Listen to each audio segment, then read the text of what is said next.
Hello，大家好，我是老二。今天呢，要跟大家分享的是我身后这一台支援超高楼层，然后每个楼层都可以自己选择的电梯哦。那之前呢，我有拍过一部是只能支援15层楼的电梯。那如果你想要盖的电梯，你想要盖的楼层没有那么高，只有15层楼以下，那你可以去看看那一支影片。那今天这个影片呢，就是要说明，如果你想要盖的楼层是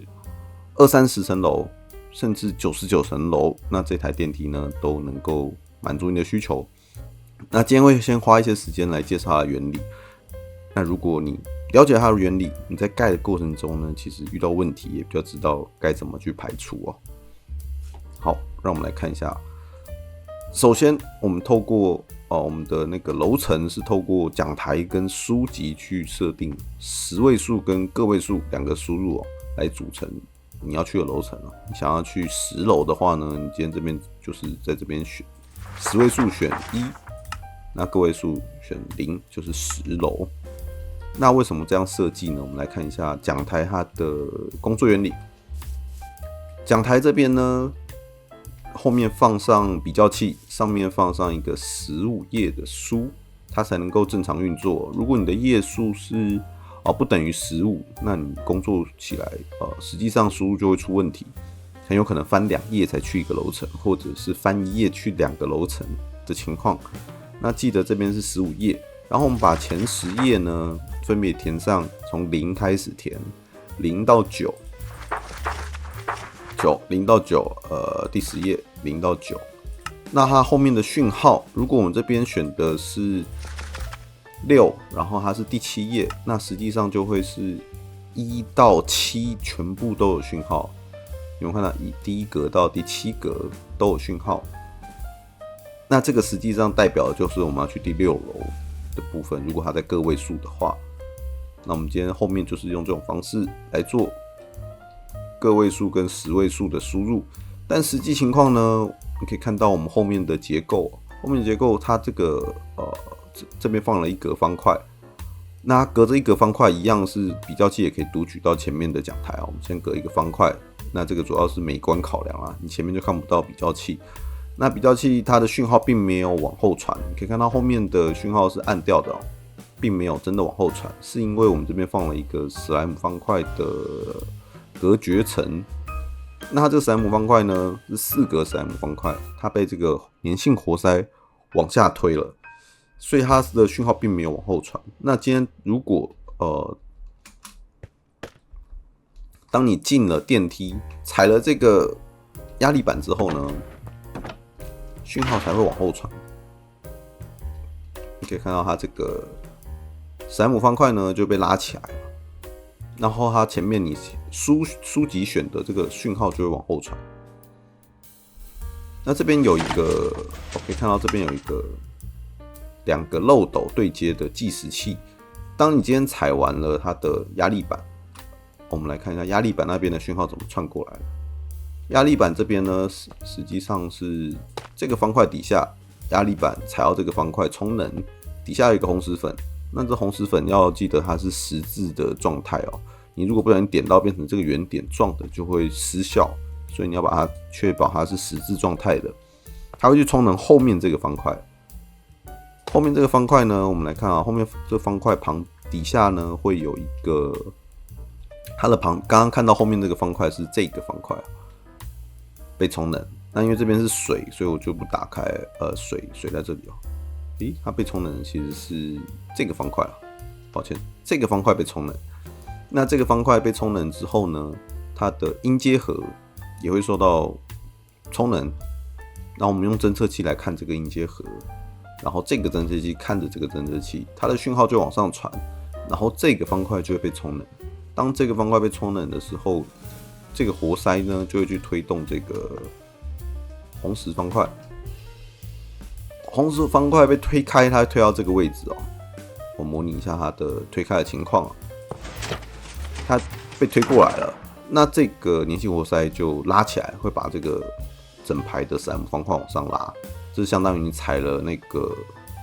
压力板之后，讯号进来，然后你选的那个楼层的讯号就会往后传。那这边有2个对接的漏斗，我这边放的是40个物品在里面。那如果你最高楼层，我这边最高楼层是50楼，所以我放了40个物品。那如果你的最高楼层是30楼，你就把它打8折，大约是放24个物品，差不多。你这边放的物品呢，会决定你倒数的时间长短，因为你进去电梯之后，你还会给进去移动的时间，你必须在移动的时间都确保这个水流没有被收走，你才能够顺利的移动到你要去的楼层哦。所以这边要放的物品数量是看你的最高楼层数量决定的。我这边盖了是50层楼，所以这边放了40个物品。当所有的物品你开始把它推过来的时候呢，可以看到它的物品会开始往这边走，就是原来这个漏斗里面的40个会往这边传。然后这边有个比较器在观察这个漏斗里面的物品数量，当它变成0的时候呢，这个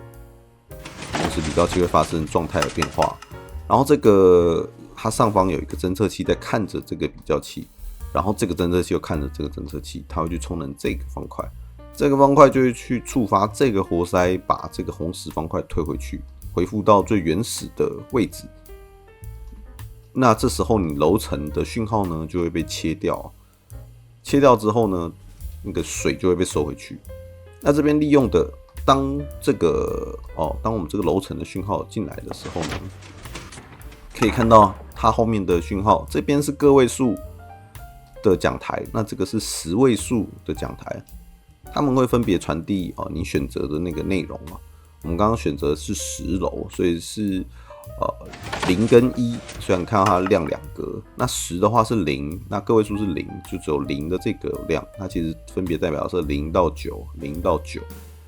那当它这边有亮的情况下，我们刚刚这边有讯号，这个地板门会去贴着这个墙壁，会造成这个墙壁变形。那底下的侦测器就会收到讯号。如果我们今天选的是上面这个，你可以看到它那个变形会往下传哦，所以你上面不管哪一个楼层去选，哪个楼层的讲台后面输入的讯号呢，都会造成这个地板门去贴着墙壁，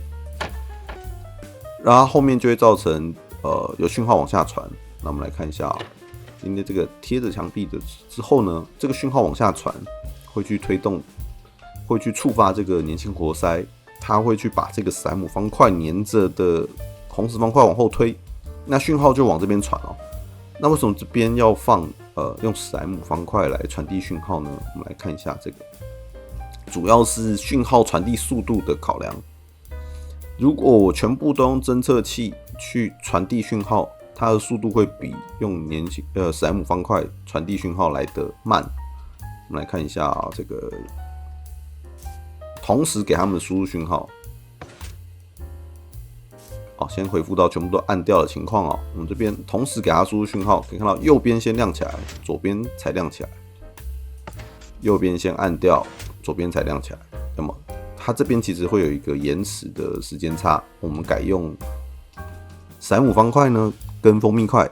的这个推动的方式去传递讯号，速度是最快的。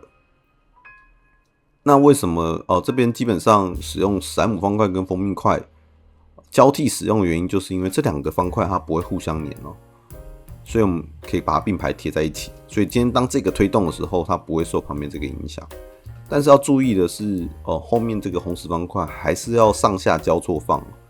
要不然如果你今天旁边的红石方块是放这个位置的时候，今天这史莱姆方块被推出来，它们就粘到了，所以它需要上下错开放。可以看到上下错开放。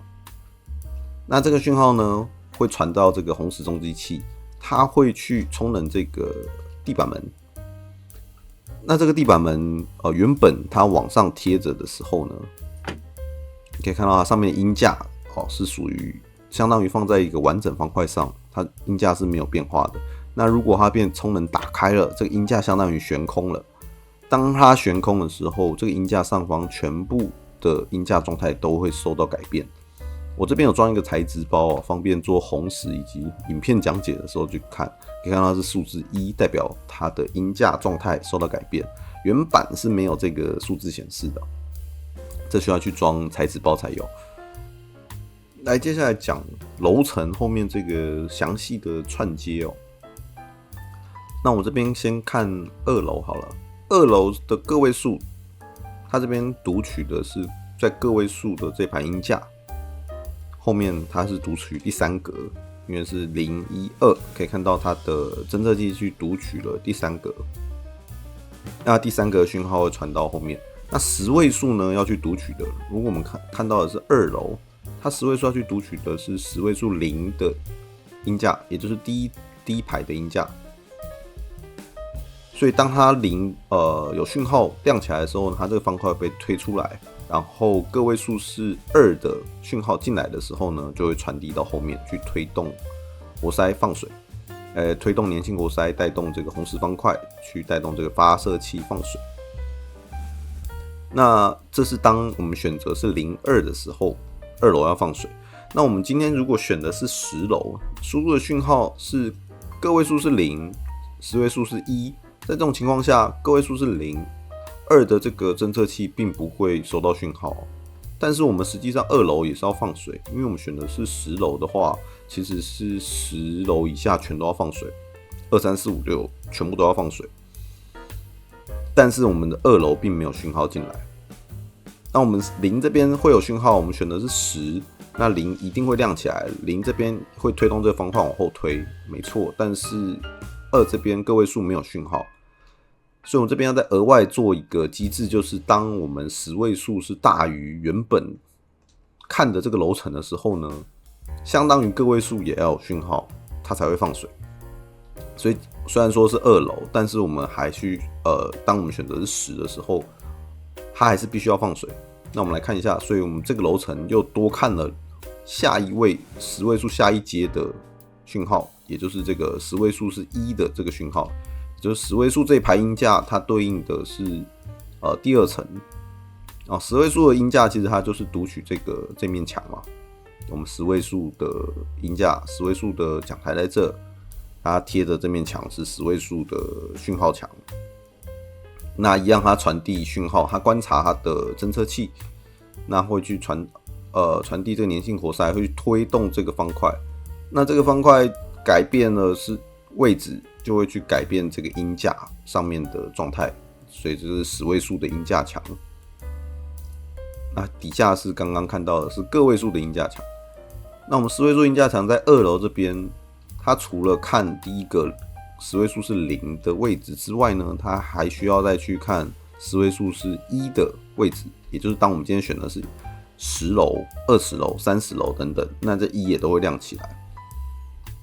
所以当它1亮起来的时候，这讯号会传递进来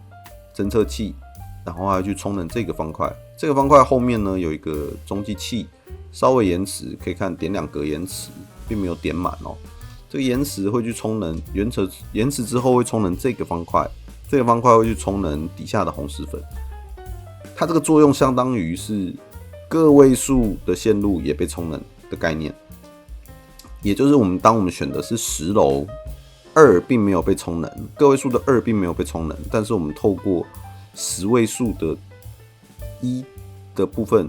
，1被充能，1有讯号进来这边去充能它。那因为这边稍微延迟，就是要等待这个方块被推出来之后呢，这里讯号才进来，那就会触发2楼这边的放水。那一样，其实我们选的是10楼，但其实2到9也都会因为这个原因被充能哦。你看，可以看到我们2到9，虽然说它的个位数都没有讯号，但它的10位数都会是去看，同时去看10位数是0跟10位数是1的讯号。那我们选的是10楼也好，20楼也好，它其实10位数的讯号0跟1都会被充能，所以它的讯号其实都会进来，都会放水。那如果我们今天是在21楼，可以看到我们这边是0，它读的是0跟1嘛。21楼的位置的时候，21楼它的接法就是个位数一样是2，一样是看1，但它10位数变成去读取，抱歉，这不是21楼，这是11楼。11楼的位置它会去读取0、1第2个音架，同时还会再去读取第三排音架的讯号，也就是它同时会去看10位数是1跟10位数是2的2个讯号源头来达成。所以当你今天选的是11楼的时候呢，这个讯号会有。但如果你今天选的是9楼的话，9楼的话，你这个10位数1就没有亮起来了，所以10位数这边的讯号就不会把这个方块推出来。所以你今天选的是9楼，即便你的个位数的讯号，因为9嘛，所以它其实0到9全都会亮起来。但是这边会有讯号，但它因为10位数没有满足，所以它这边讯号也不会传到后面。所以你今天选的是9楼的话，其实11楼的水是不会放的。我们用这种方式来达成这个讯号传递以及楼层选择的效果。那你楼层之间一样是要用蜂蜜块跟史莱姆方块错开，才不会每个楼层之间粘在一起推不动。那这边在放水的时候还会遇到一个问题我们来看一下，就是我们的发射器实际上有斜向充能的问题。当发射器，我们现在红石方块放在这里，它今天原本从这里我们把它推过来放到这里，这个发射器并没有被充能，它不会吐东西出来。但是我们把旁边的方块打掉的时候，你可以发现它被充能了，而且它停留在被充能的状态。可以看到我一样有装这个材质包方便做红石的时候去看它现在发射机是被充能的，所以它会变红色的。原版的是没有这个材质包的。那在这个被充能卡住的状态下呢，我们旁边即使推了红石方块，它也不会被充能了，它被卡住了。只有当这个斜向的红石源头区不见的时候，然后红石旁边它还是卡在被充能的状态我们现在在旁边再放红石，它一样不会被充能所以只有当它被清掉的时候呢，我们再去更新它旁边的状态，它才会恢复正常。在这种情况下，它才可以被再次充能。那这个会在我们的电梯有什么影响？看一下我们的楼层之间是这样子，会有一个时间差，我们楼层之间会有一个时间差，它会去放水。然后可以看到中间这个交界处下面，我们2个楼层之间的交界处，一个蜂蜜块，一个史莱姆方块。这个交界处上面的这一格，就下面这一格，它的交界处下方的发射器会卡在充能的状态。在这种情况下，我们收水的信号进去了，它这个水并没有被收回去因为它还是卡在充能的状态。那在这种情况下，我们放红石方块并没有办法让它收水得先让它恢复没有被充能的状态的时候呢，再去放红石方块，它才能够收水。那我们要怎么避免这种情况呢？所以我们后面有装一整排的音架，也就是当我们今天放水的讯号进去的时候，就可以看到它已经卡住了这个充能讯号，我们需要去更新它。那我们不可能在旁边放方块了，我们在旁边是用音架。那我们音架一样底下去推动这个方块跑到音架底下。现在音架上面有写1，表示它是悬空的状态。那如果我们底下有推方块呢，它就会变成不悬空的状态。上面每一个音架的状态都会改变，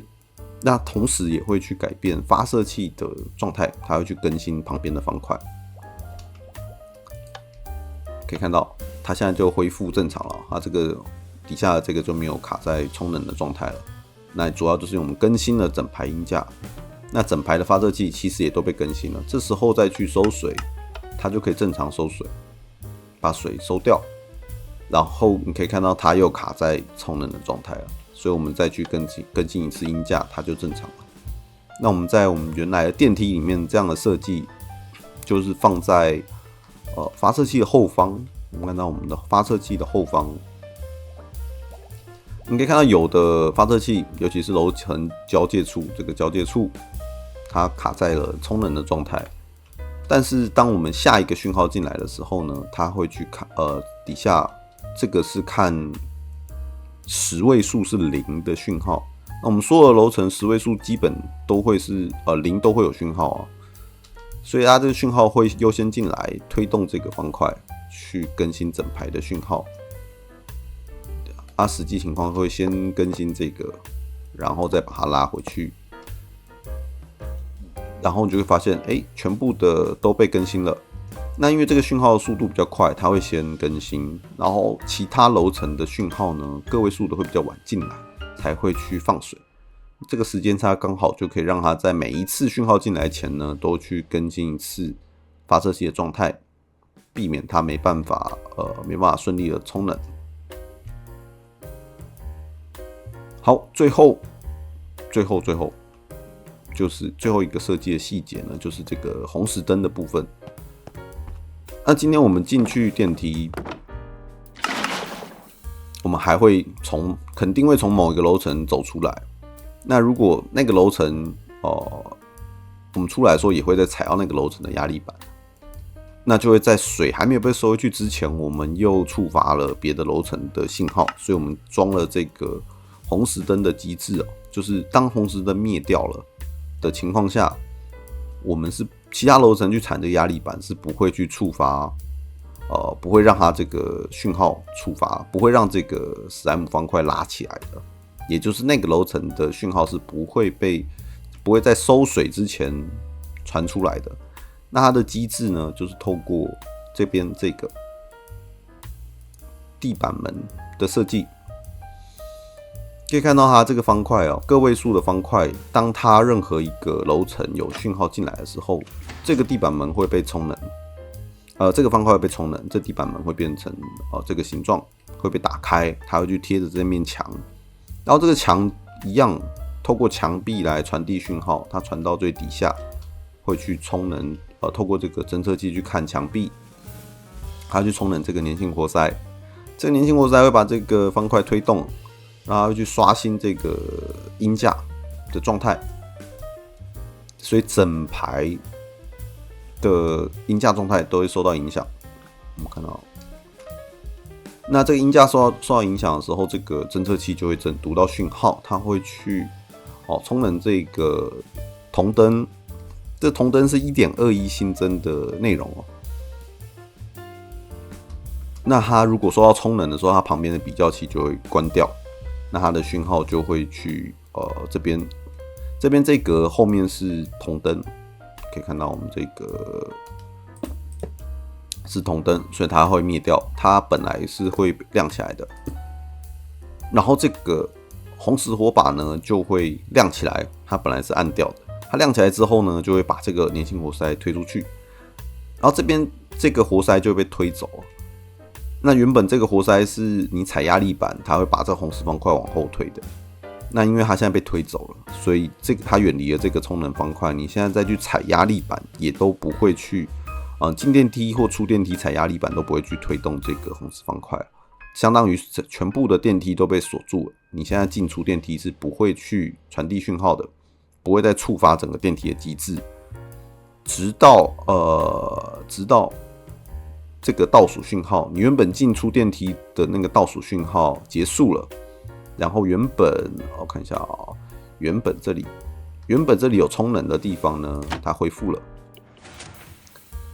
那再次一样恢复这边的讯号，音架会再次改变状态，然后这个侦测器呢就会再次读取到讯号，再次充能铜灯，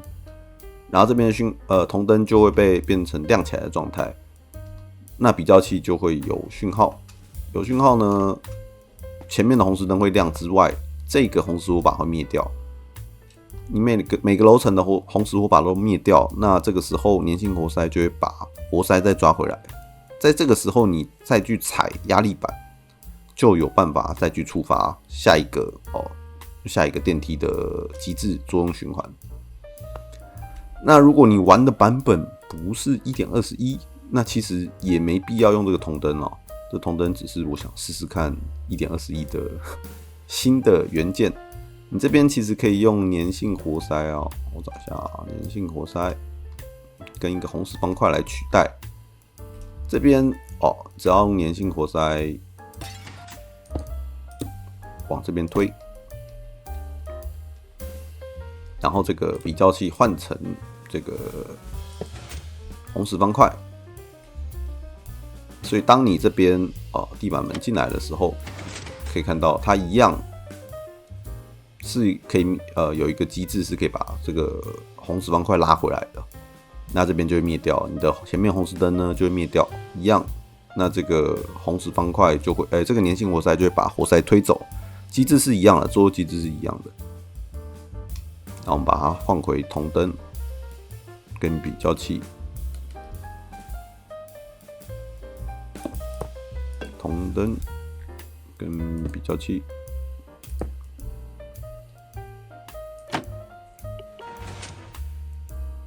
好，整体上